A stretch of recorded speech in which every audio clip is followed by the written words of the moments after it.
This resource is the first in a two-part series on using the student's t-distribution to compare the means for two populations. Part 1 describes the general process. We develop the hypothesis we wish to test and determine if we want to use both tails of the graph for the distribution or only one. We describe two methods for determining an appropriate number of degrees of freedom. We consider the method to find the appropriate t-score for our comparison of means. We investigate two methods for deciding whether or not we have sufficient evidence to conclude if the means are the same or not, and finish by describing how to present our findings. Part 2 of the series goes through the entire process with an example with real-world implications. The idea of hypothesis testing is to determine if we have sufficient evidence to prove some theory that we have. In reality, we cannot actually prove that our theory is correct. Instead, we attempt to prove that it is extremely unlikely for an opposite theory to occur. We will focus on hypothesis testing to prove some relation between the mean values for two different populations. The first step in hypothesis testing is to clearly define these hypotheses. The opposite statement that we attempt to disprove is called the null hypothesis, denoted as H sub 0. The theory that we actually want to verify is called the alternative hypothesis, denoted H sub A. Another decision we must make is whether we consider one tail or two tails of the t-distribution graph. This becomes a major concern when we read a table of values to find an appropriate p-value. However, the decision to use one or two tails is simple to make. If we only want to prove that the means of the two populations are different, we will use two tails. If we wish to show that one population mean is significantly larger than the mean for the other population, we focus on one-tail percentages. We cannot find actual population means. We do the next best thing. We take a sample and find the average values for that sample. This means that we will be considering statistics that follow the student's t-distribution. Because we employ the t-distribution, we need to be cognizant of our number of degrees of freedom as we compare the sample means. How can we find the appropriate number of degrees of freedom? On screen now is the official formula. It involves the sizes of the samples we take from each population, as well as the sample standard deviation for each. To be perfectly correct with our calculations, this formula is needed. However, there is a shortcut method for finding the number of degrees of freedom that is often good enough. With this shortcut, the number of degrees of freedom is equal to the sum of the two sample sizes minus 2. Now we are actually ready to find our t-score. We are concerned with comparing the means of the two populations.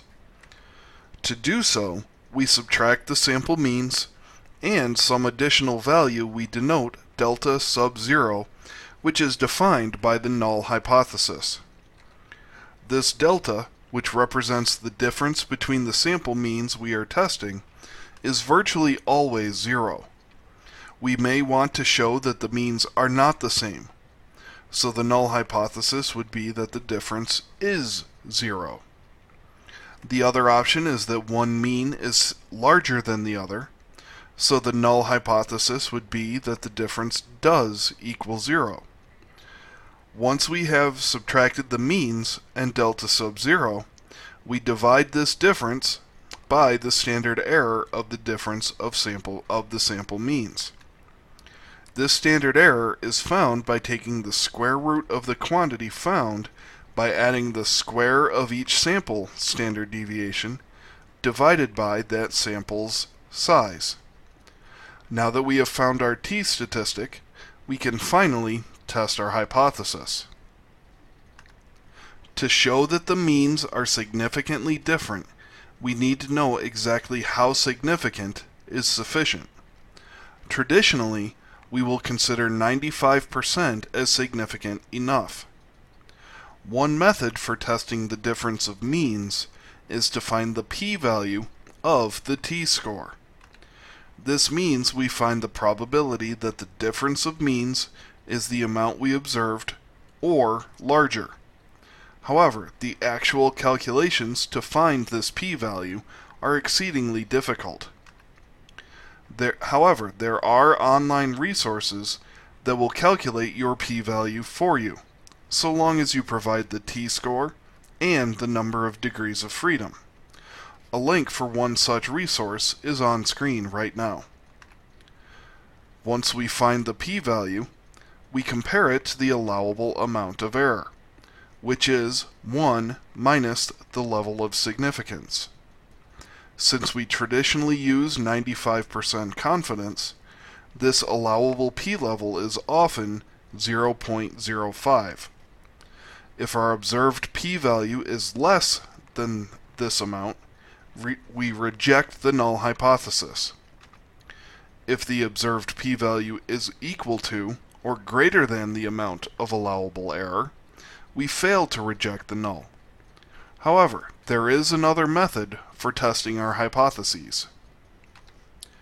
An alternate method for testing a hypothesis involves finding some critical t-value that depends on our level of significance and the number of degrees of freedom.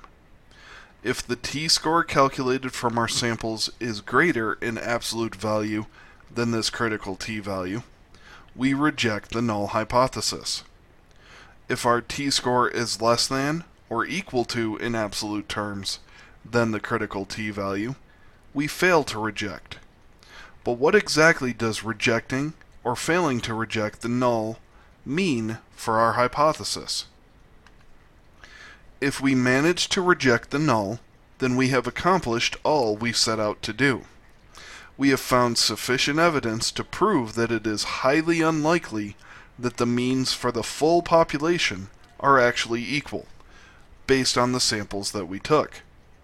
Where things become more uncertain is if we fail to reject the null. This means we did not have sufficient evidence to disprove the opposite statement. The means for the populations may actually be different. We just did not have enough evidence to say so conclusively.